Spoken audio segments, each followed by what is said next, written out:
Guanacaste, Costa Rica. We are at Rythmia Life Advancement Center, and it is a beautiful, beautiful day today.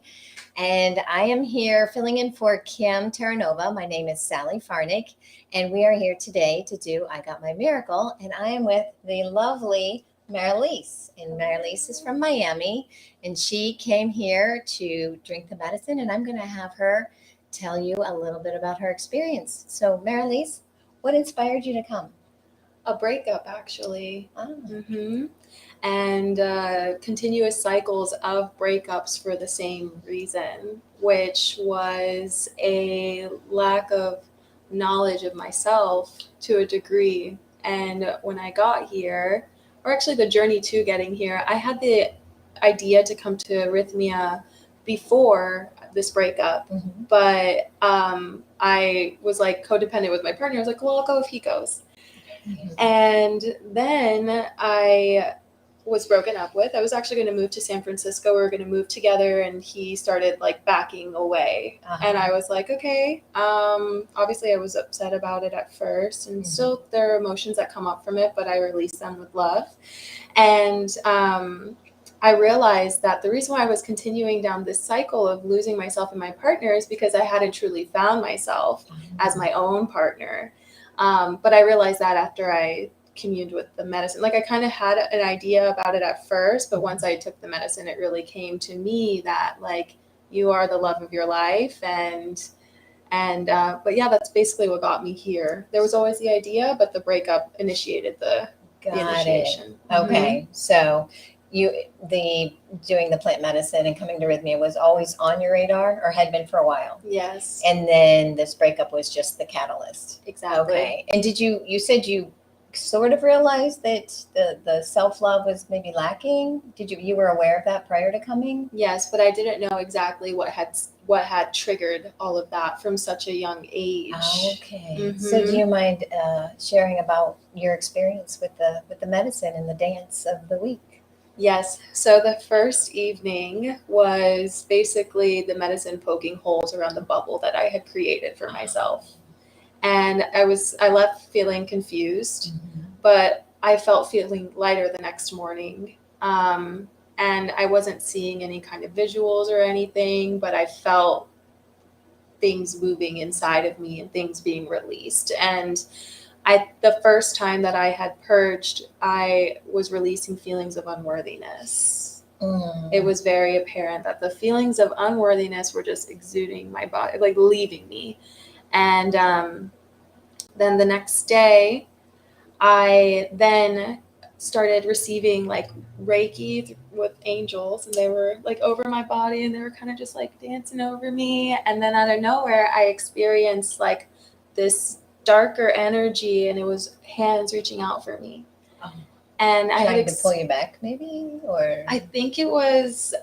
So the night prior, I had seen a red energy, like a red light at the lower bottom here. Like the lowest chakra, the root chakra? I think so. And that's where a lot of the purging happened throughout this entire week. But I had asked my guides or my intuition, like, what energy is this? And they were like, es tu papá, which in Spanish is your father.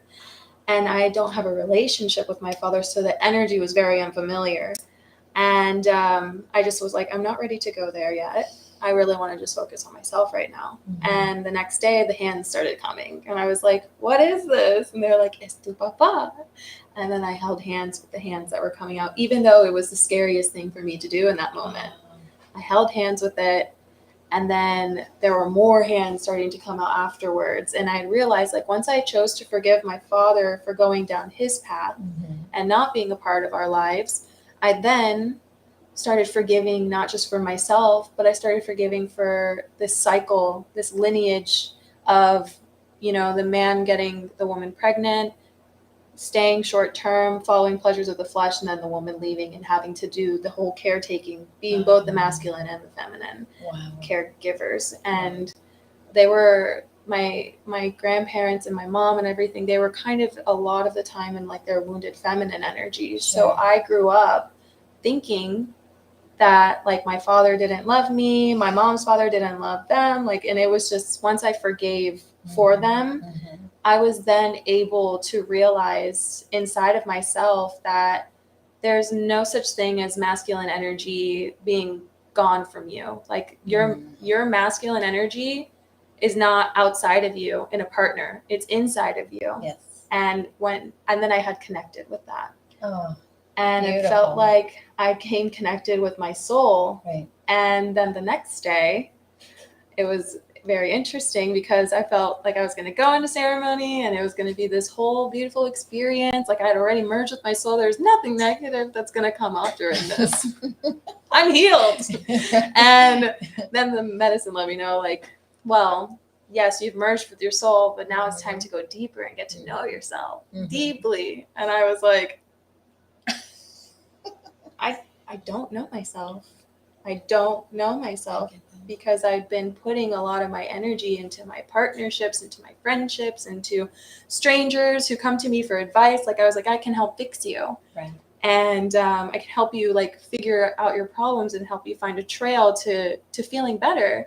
And I realized by doing that my entire life and by accepting what other people's opinions were of me, that I didn't even truly know who I was. So it was scary for me to go deeper. And that night I chose that was the feminine night. And that was the night that I did not go deeper. I just sat with one cup and I felt a little bit disappointed in myself at first, but then I knew that I have another day to be able to like really connect back to me, into this experience and to release more. But there was still so much releasing happening like somatically in my body. There was a lot of like shaking and all of that, but it was still like I really appreciated it.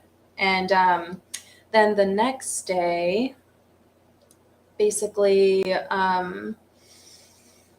I became more confident, and everybody was saying around me, oh, this medicine that you're going to be taking is yahe, and it doesn't taste very good, it's bitter, like, and it was really hard for me to hold down the first, like the ayahuasca, but then I went to go up with bravery and reverence and like honor and just like full surrender. Yes. I was just like, okay, I drank it and it was actually really good.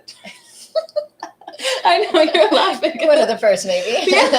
I drank it and I was like, wow, this really, everybody was saying it was going to be so bad. But then another thing clicked inside of me. Just because everybody else is having that experience doesn't mean that it's the experience that you're going to have.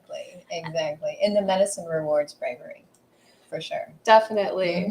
And during that ceremony, I had found out that when you show up bravely in your life, and you show up for yourself, period, the reward that comes from doing that is so high, and that you are the true creator of your own reality. And when you go for the things that you want in your life with this force and this control and like, I'm going to get that because it's what I want. And it's what you need. You then realize that there's nothing that's outside of you that you need. Right. Everything that you need is inside of you. And when you cultivate that relationship with what's inside of you, you can then manifest what it is on the exterior that you want, not need. And it will flow to you effortlessly if it's meant for you. And when you release the detachment, you then are like a vessel and a vehicle for being able to manifest what you want. But the key to doing that is gratitude and having practices to cultivate gratitude within your day-to-day. So all of these things I felt like I kind of knew about before, but I would stop myself from doing them. And do you know why? I think it was because I was scared of getting to know myself like very deeply, which is what came up for me during ceremony. Right. So I can think a little bit harder as to like what it was exactly that did make me stop. But at this moment, I think it really was just fear. So very valid. Yeah. And what I had to do this week, or what I had the opportunity to do this week, which was really beautiful, is change the words from scared to sacred. I love it. When you told me that earlier this week, I was like, that's brilliant. It's just a letter switch. Scared which is a sacred. It's a beautiful, and that in itself is a miracle. The perspective change in itself is a miracle. And that's the beauty. That's what we learn. Sometimes people have like physical miracles, like a physical change in the body. But really a lot of the miracles that we see here at Rythmia are changes in perception. And it's sometimes that's overlooked. Sometimes we overlook that and it seems like, oh, that's not important. But those are the most important because those are the mindset shifts. And when you have a mindset shift, you change everything. You change the energy, you change how you show up in life. Yeah, Beautiful. it's rewriting a story, because what's happening when you're taking this medicine is you're rewriting your neural brain patterns. Yes, and you're pathways. Telling yourself like a different story of the story that you've been telling yourself up until this point in your life. And when you go back to gratitude and back to intention, which is what our lives revolve around when we're in our creative energy, we're able to really just like, when people say release what no longer serves you, you're really able to release what no longer serves you and see like face to face what it is that no longer serves you, so that you're able to lovingly release that and accept it, because it's brought you to where you are today. And you see that from a loving lens, and then you're then able to create life in an even more like loving lens. Beautiful. So Beautiful. Wow. Yeah. What a week. I'm going to remember that. Scared, sacred. Yeah. That's just a beautiful It's just a letter switch. Yeah, but a letter switch that just changes, quite honestly, everything. Everything. Because your mindset is everything. Your mindset will make it or break it. Yep. So that's beautiful. So tell me a few of your other favorite things here at Rythmia. So I love how close everyone became, how close you feel to the staff, how safe you feel to express yourself. And then also what was hard for me to do before was ask for help. And everybody is here to help in such a loving way that you're not afraid to ask for that help anymore. And everybody who is here is just a light and is just so happy and honored to be of service, that they just, I don't know, it's just such a beautiful feeling. You feel as if you're a part of a family, even though you just arrived. Like for me today, I arrived 6 days ago, and I feel as if I'm just a part of this family. And also all of the activities that we get to go to are really amazing too. We have like a doctor on site who broke down scientifically what it is that's going on in the mystical world when we're in this realm. And he also gave me insight as to why I operate in the way that I've operated in the past, which was very eye-opening and really helped me show up with bravery to the medicine the last night. And what else? The yoga in the morning is super beautiful as well. And the plant integration, when we're all sharing with each other what it was that we went through and how easy it is for us to kind of connect a little bit to what it is that they're saying. Because ultimately we're all going through different experiences, or we're growing through different experiences together. But sometimes the narrative, although things are switched out a little bit, they're all kind of similar. Similar. Beautiful. Yeah. So Dr. Jeff's class.